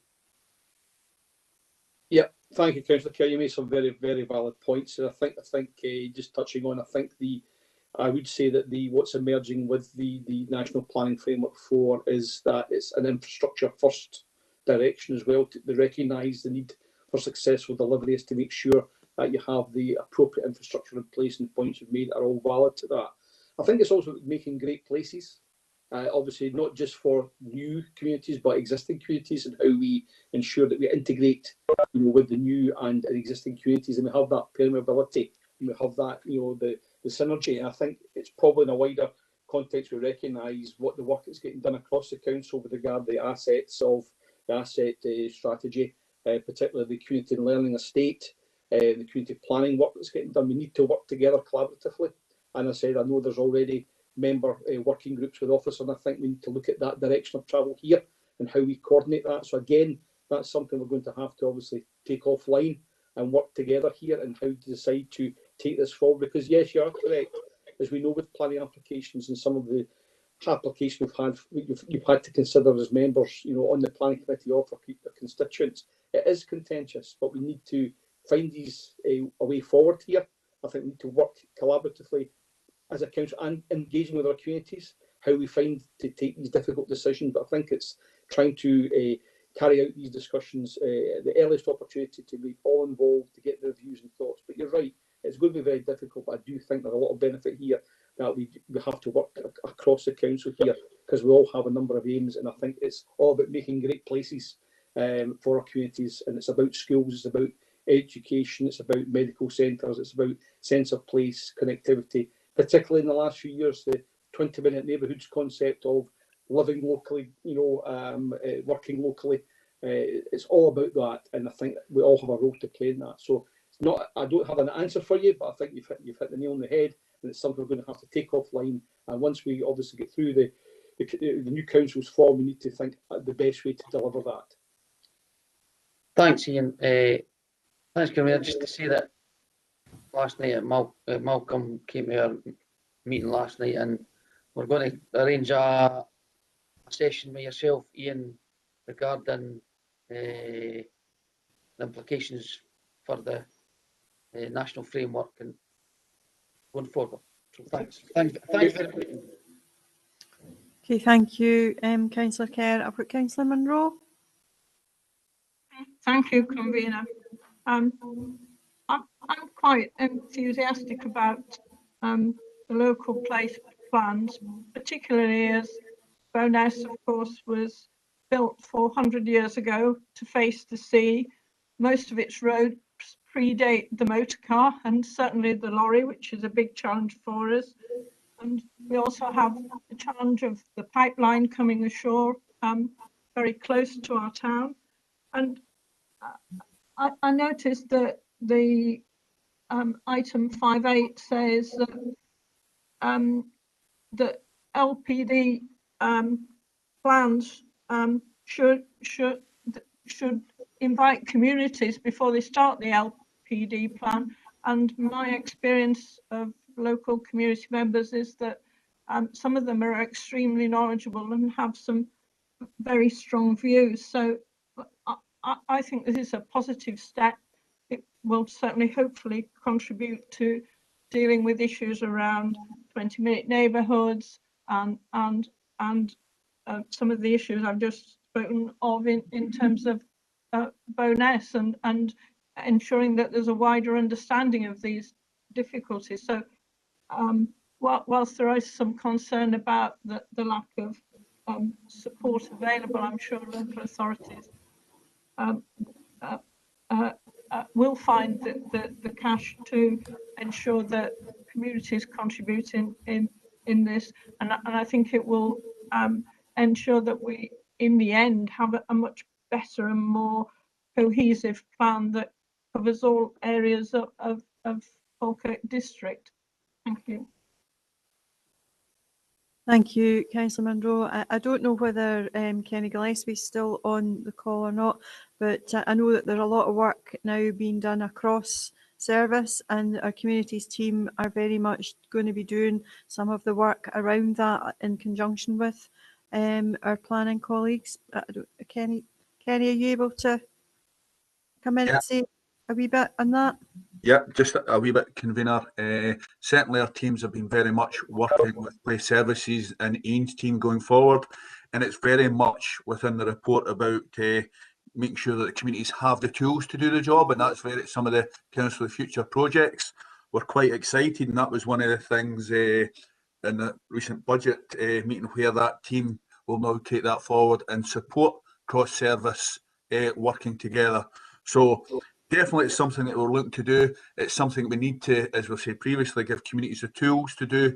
And if communities are saying they want involved to help, to support the local authority going forward, and it's something that local authority is embracing fully as well, convener. Okay, thank you, Kenny. If there are no other members, are we happy to agree the report? Agreed. Okay, thank you. Item 9 is the energy management. Sorry, I will try that again. The Energy Management Monitoring Group. Need to find a better name for this. and I think it's Malcolm that's going to take this. Thank you, convener. Councillors will remember that at the previous executive, a motion was put forward, one of the elements of which was to establish an energy monitoring management group. This report just responds to that request. You'll see that there's an existing group that was referenced at the meeting a fortnight ago or so. And the proposal in the report is that that group is adapted to enhance its kind of profile, and that following the election, elected members would join that group, and the group would then develop and finalise an action plan that would come forward to a future executive, along with the other climate change activity updates that would normally come. So you'll also see there's an appendix which has sort of some terms of reference about who might be on such a group, and it would be my view that in the intervening period the group would continue to meet, but just with officers, so that when the elected members joined after the election there was some progress for them to review and then contribute to. So hopefully that's a relatively straightforward update for executive, and myself and Marie-Claire are happy to answer any questions that you might have. Thank you, Malcolm. I'll go to Councillor Garner. Thank you, convener, and thanks to Malcolm and Marie-Claire. And I spoke with Malcolm briefly on this yesterday afternoon. I'm happy with the recommendations contained within, and adding to the group that's already, the established group that's already there. One thing I would like to mention, and maybe, I don't know if this would require an amendment or just require agreement from the elected members here, is on page 71 in Appendix 1, it states that an elected member from each political party would be the representatives on this group. Now, given we're only 51 days, yes, 51 short days I think it is, away from an election, I personally feel that that should be proportional representation rather than one from each political group. I think that's a fair way of doing it, and happy to take people's thoughts on that. But yes, I'm happy with the report, and as I say, thanks to officers for putting it together, and thanks for Councillor Bissett for bringing this motion forward with this item in it that we took. So yeah, thank you. Okay, thank you, Paul. Gary? Can I formally second Paul, including his minor adjustment, and reserve the right to come back in? Okay, thank you. I'll now open it up for members. Any comments? Councillor Bissett? Thanks, Convener. I'd just like to thank Malcolm for bringing this forward to promptly and in detail, so we can see where we're going in the future. I think it was right to do this and sort of focus our minds on specifically energy management and drill it down to each department, so we can focus minds. And so, and I agree with what Councillor Gardner said there about making it proportional. You know, I think we should be as inclusive as possible, and I'll also look forward to seeing people from across the council being involved in this at all different levels, because I think that's what it needs to move it forward. So glad to see the targets at 5% electricity and gas. That's quite ambitious, but there's nothing wrong with being ambitious. But we really need to drive that forward, because it will bring the benefits of reducing carbon emissions, and it will bring financial savings that can be reinvested. So I think I'd like to thank Councillor Gardner for embracing that and taking it forward as well in the spirit of cooperation. So happy to agree with recommendations, Convener. Thank you. Thank you, Councillor Bissett. Any other members? Councillor Kerr? I'll be brief, Convener. We're quite happy with the report, and thank Malcolm and his team for bringing it as quick. And we agree with Councillor Gardner's proportionate representation, so that we can, as a council, try and work more collaboratively and going forward. So we're quite happy with the report, Convener. Thank you. Okay, thank you, Councillor Kerr. In which case, if we have no other contributions, are we happy to agree the report? Agree. Okay, thank you.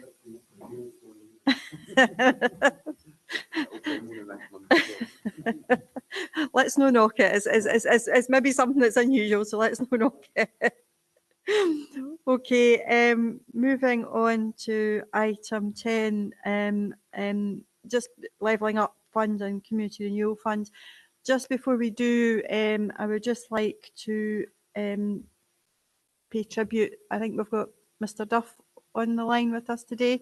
This will be Douglas's last meeting before he leaves. So I just want to just thank Douglas formally for all the work that he's done for the authority. Huge amount of work on some major projects over the years, and a massive contribution to Falkirk District and to the communities of Falkirk. And you will be very much missed, I think, by all elected members, but also by all the staff and those that have worked with you over the years, Douglas. And we do wish you all the very best in your retirement, and with your wee dog Noah, and be able to enjoy getting out and about. But just to recognise everything that you've done for the authority over the years, and particularly in projects like bringing to the growth deal in particular, to getting that over the line. And we do wish you all the very best for the future, Douglas. Can't see you on the screen, but I know that you must be there somewhere. No, he's here now, Cecil. Douglas, do you want to just say a few words so we can actually see you?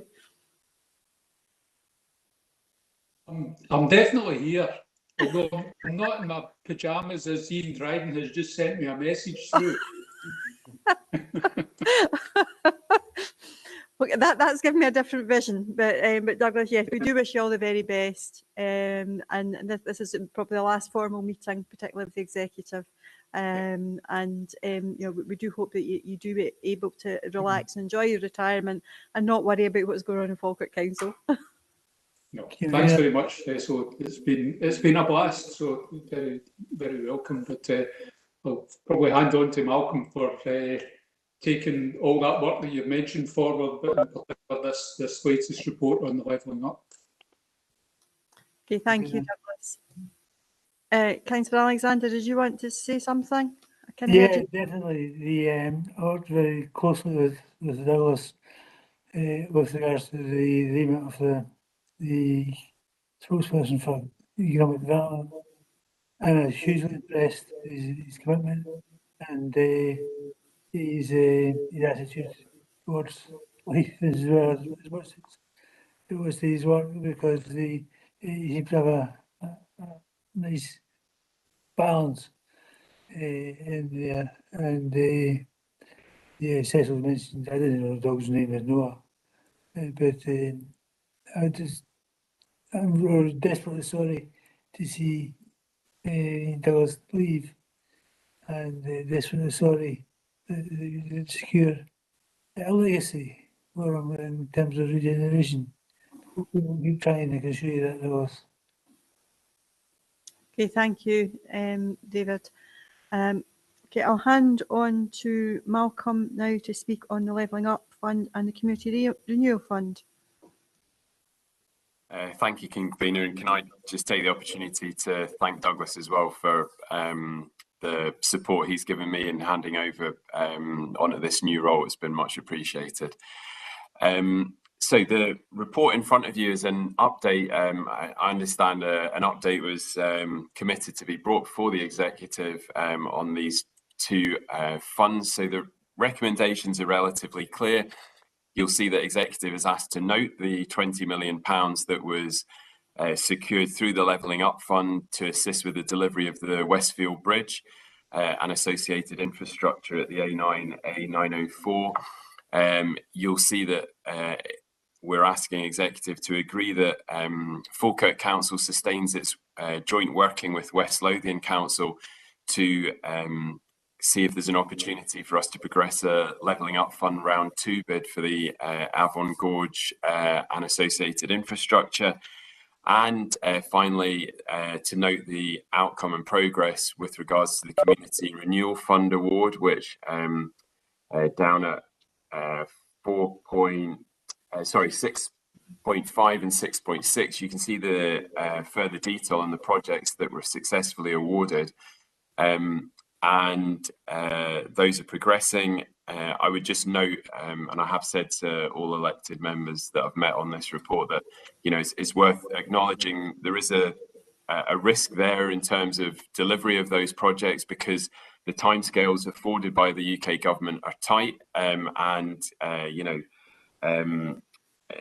but my officers are doing everything they can to support those community groups to deliver those projects, and I don't think Falkirk Council will be alone in those same pressures. So I would hope that the UK government would be tolerant of any slippage that might occur, but that's not our intention at the moment. We're doing everything we can to deliver the projects on track. So hopefully that was a helpful update. Happy to answer any questions.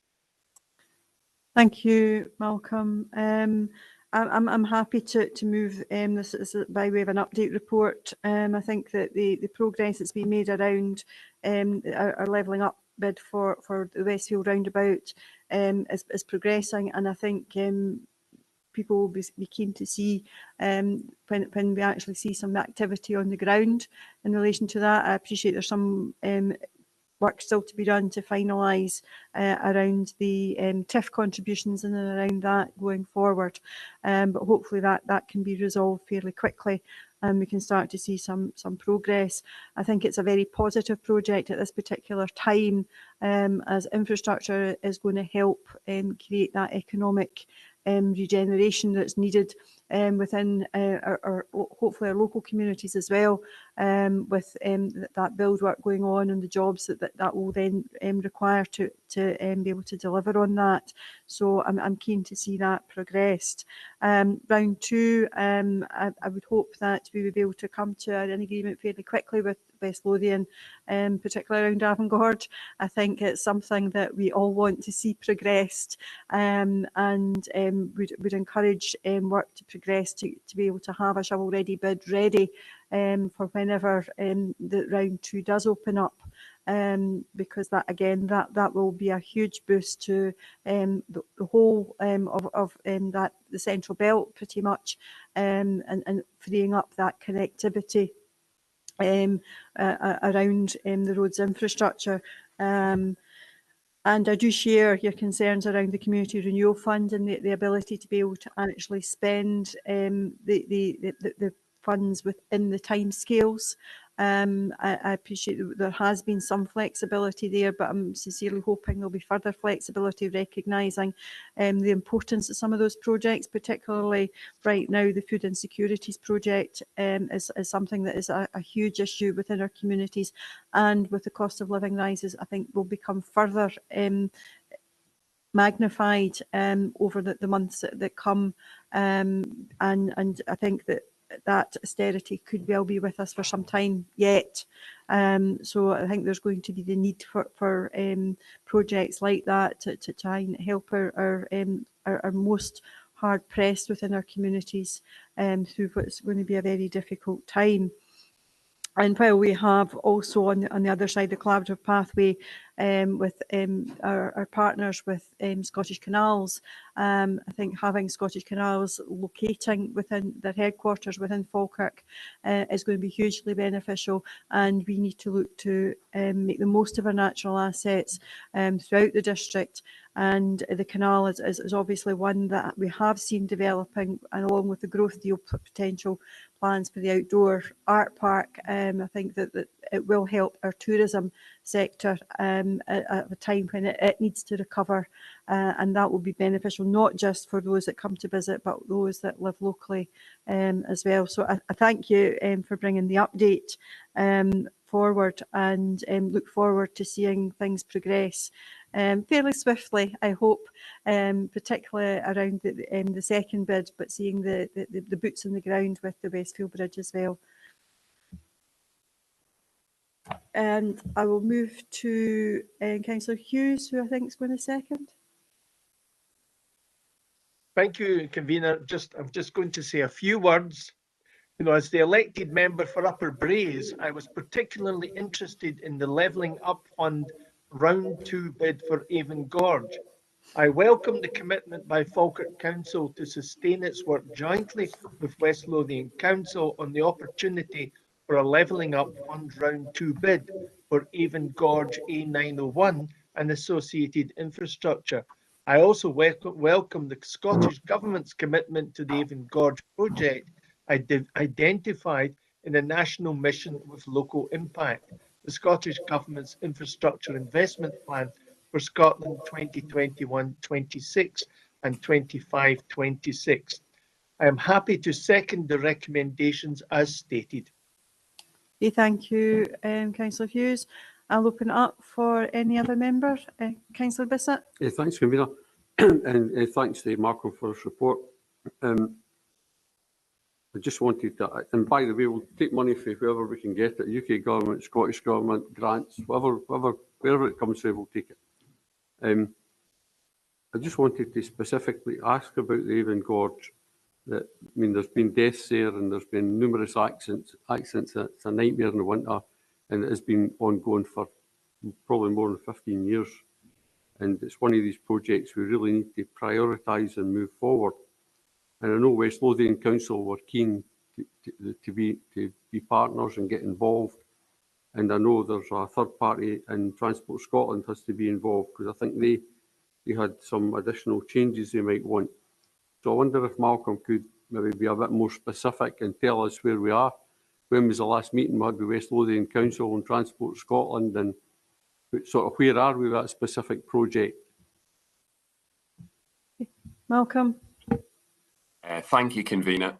I think it's a good question, Councillor Bissett. I would sort of describe it as discussions ongoing, but I'm keen to get things moving as much as we can on this project. And Paul Kettrick's obviously joining us from West Lothian Council, and that presents some benefits as well because of his contacts with his current colleagues. And I think that I've said to Paul that it's for me one of the top 5 priorities of things that he needs to deliver as soon as we can. So what I'd ask is if councillors could allow me to get right into the detail on this project and work with Paul, and then bring forward an update that really gives sort of reassurance and an idea of how we're going to develop this moving forward once the new council's formed, if that's okay. That sounds good to me, Malcolm. Thank you. I think the last update we had, and that was some time ago, was that there had to be some design changes to the plans to comply with new building standards regulations. And that was a work that was being carried out, but I think that the design needs to be just revisited to see if it still remains relevant, and also within and it's something that's affordable as well. So I think that's now where things kind of sit at the moment, but I know that there's a significant goodwill on all sides to be able to look to get this project to a point where we can make a bid, because it is quite vital, as Councillor Bissett says, around some of the deaths on the road. It's horrendous in the winter.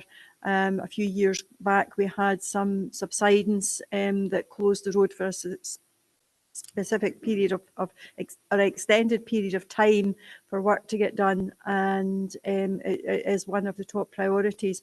And I think from my memory, it's not 15 years, it's about 40 years that this one's been going as far as I am led to believe, put it that way. But it is one that I think we could demonstrate some really good practice of working collaboratively in that space between local authorities and Transport Scotland. Yeah, I think I've got Councillor Kerr. Thanks, convener. And before I start, I would just like to wish Douglas a happy retirement.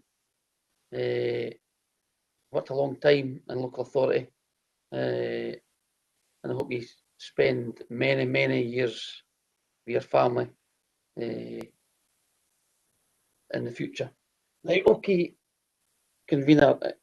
I'd like to thank Malcolm for the update that he's given us.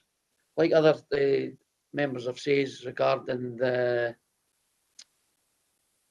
Avon Gorge, as another local member for that ward, where it is a vital part, not just for my ward, but as you say, convener, as for the whole of Falkirk, especially getting the infrastructure in for the Port of Grangemouth. If we've any ambitions, and hopefully that will come to fruition regarding the Green Port, that will be a vital part of us delivering that. If Malcolm's and Paul is one of their top 5 priorities, I'm sure Douglas and I'm sure Rona and Rona's predecessor would have loved to have got this over the line in their time, but circumstances were against them. So hopefully Paul and Malcolm can deliver this. With the 20 million Levelling Up Fund from the UK government, I know Douglas and his team got very short notice to bring a project forward, and as he says at the time, that was the only one that was shovel ready. I'm sure if we'd have had other projects at the same stage, we could have looked at other projects, but unfortunately we didn't have that. So getting Douglas and his team for even get that to the table in the short time that was available was very welcome, because what we didn't want to do is say, well, we didn't want your 20 million because we're not in ready. So that they be commended on that. And to finish, convener, regarding Malcolm's proposal to bring forward the report, we welcome that report, and hopefully between ourselves and West Lothian Council, the second round of bids will be successful for both of us. Thank you, convener. Thank you, Councillor Kerr. Is there any other member? Councillor Munro. Thank you, convener. I think it's important what Councillor Kerr said about the fact that we had very little choice in terms of what projects went forward for the Levelling Up Fund, and it would be good to see more projects come forward, so that were this to happen in the future, there will be more funds available.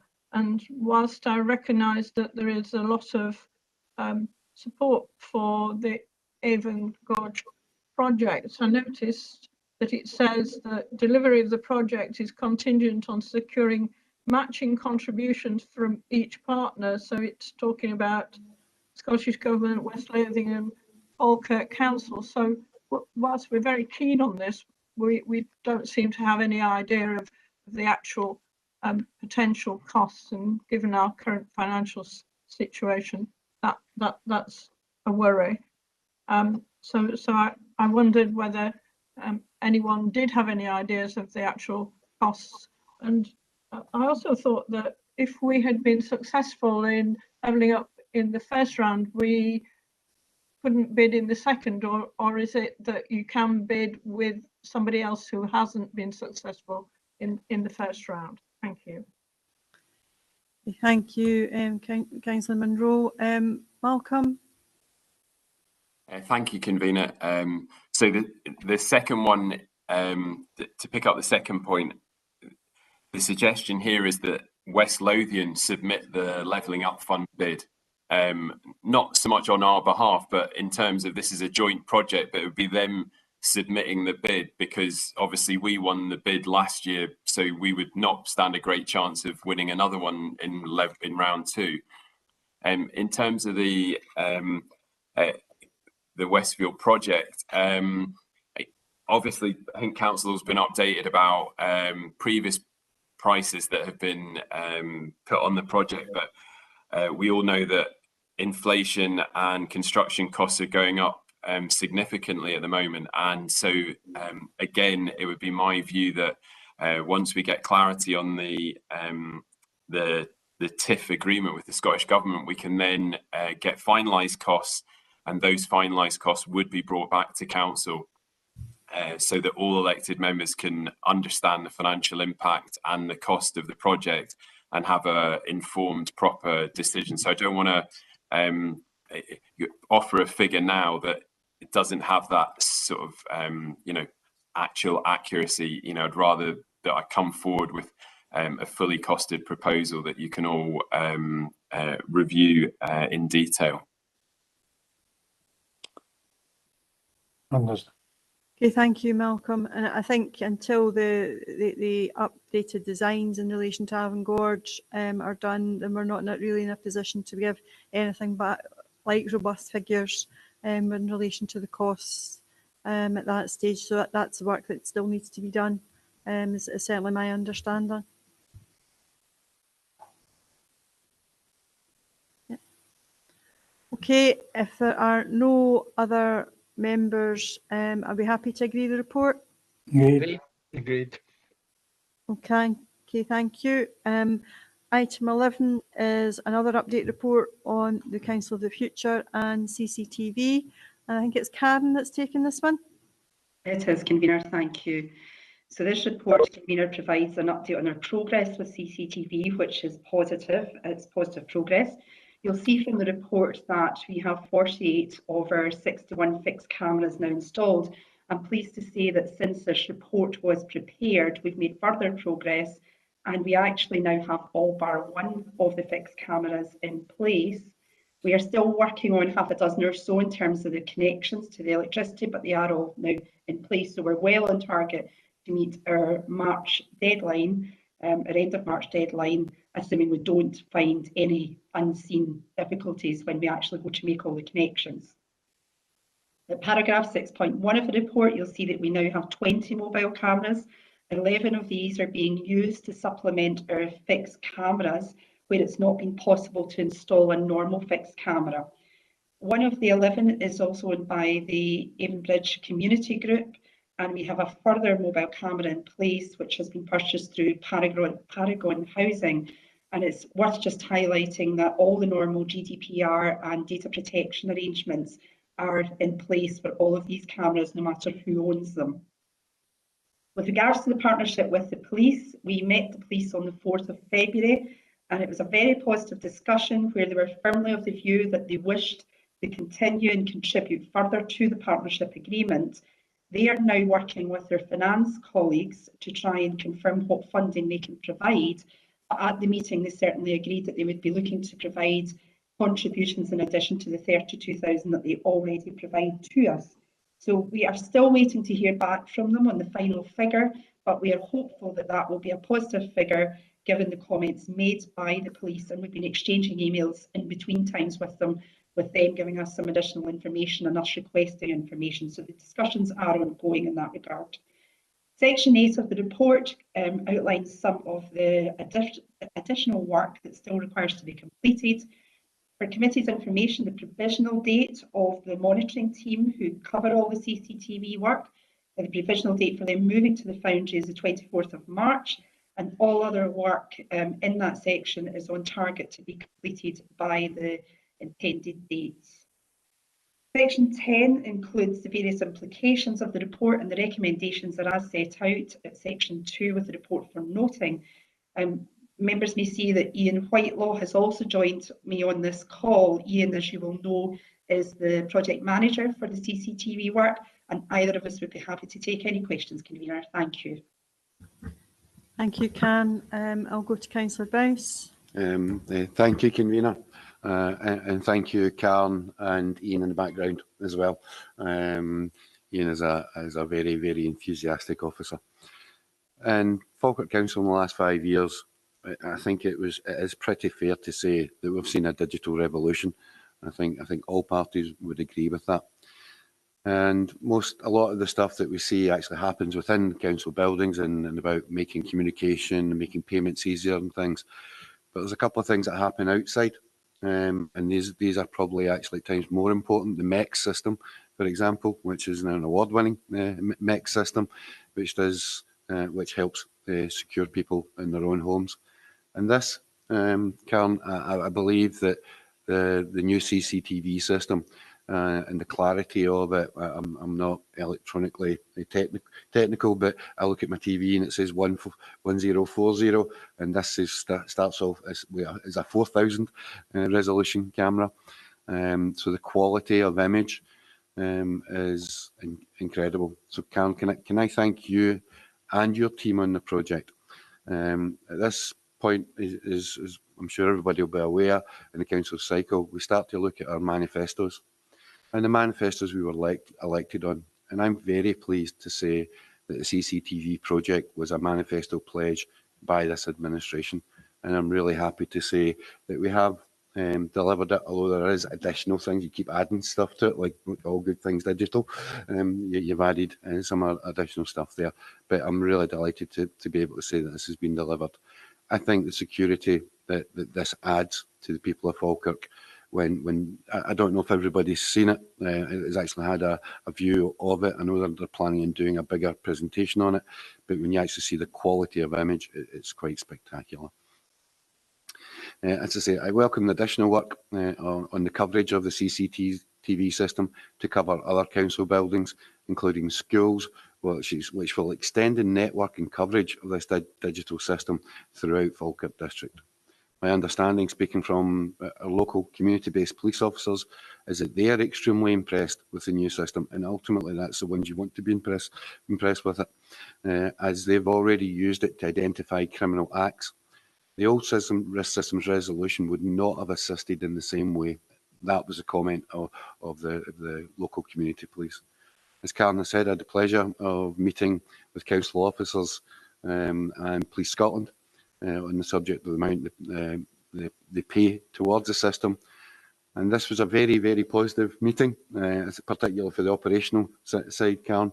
I think that came again across very similar to what the community officers had said. And there is a current review occurring in Police Scotland about what they're actually paying at the moment, and there's a further consideration to come in November to pay the. We'll keep our fingers crossed, Cam, to pay the full amount which is requested. I'm also aware that you'll notice there's some, and it's great to see Avonbridge Community Group actually having put in their own. Paragon Housing is on here, but I know you're speaking to other partners. I know People for Places had shown a bit of interest, so hopefully that will go forward as well, and we can build more partners in this, again helping to protect everybody that lives in Falkirk. This report is for noting, and I therefore commend this report to the Executive. Thank you. Okay, thank you, Councillor Boyce. I've got Councillor Alexander who's going to second the report. Happy to second the report, Convener, and to say there's a strong feeling of deja vu here, and not just in terms of the CCTV. The existing system was introduced in 1992 by minority SNP administration. We were having difficulty getting things through past the majority British groups. So there's other things of deja vu here as well. This project, I hope, won't run into any difficulties in that particular sense, because they are important. We're standing at the street corner a few months back, and this individual came up to me, who I know, and I know he's not an SNP voter. He came up, shook my hands, and said, "Terrific, just what we need, camera." And I really went quite happy. That is something that I want to see extended to all communities. Still, we have facilities that are vulnerable.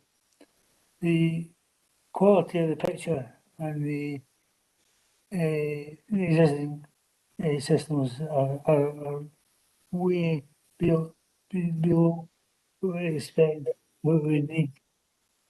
So it's great to see the quality of a picture now that they see us move up to the top of the table in terms of having as a system that is modern, innovative, and can extend a significant distance from the base.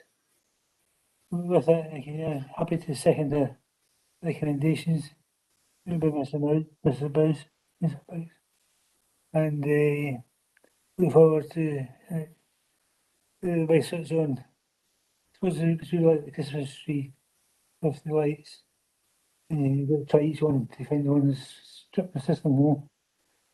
Hopefully you don't have too many problems in that particular sense, but I'm sure it will be a benefit to the district, not just in terms of tackling crime, but often security.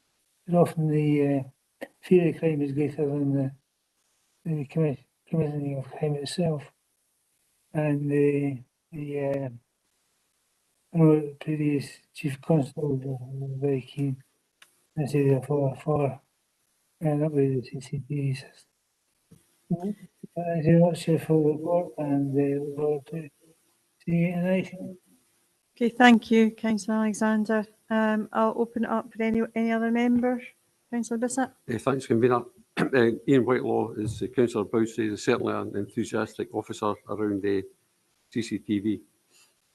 I've met him a number of times, and certainly that enthusiasm is unbounding. Just on the move from analogue to digital, all parties were in agreement with that.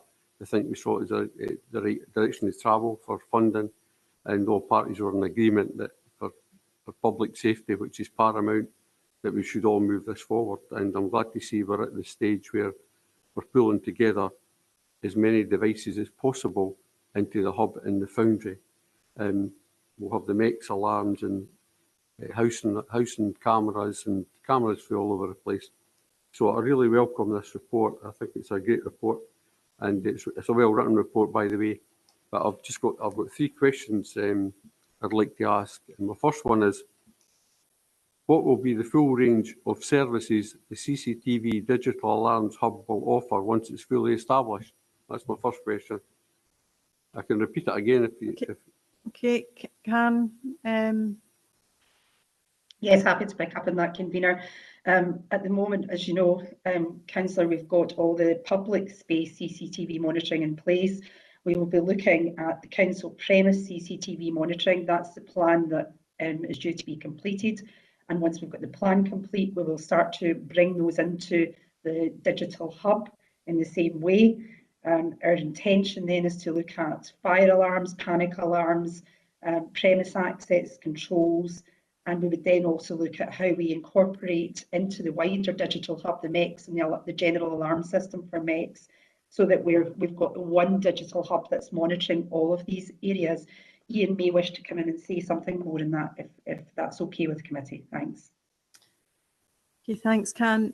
Ian, do you wish to add anything? Because I know that, that this could be an endless project if we wish it to.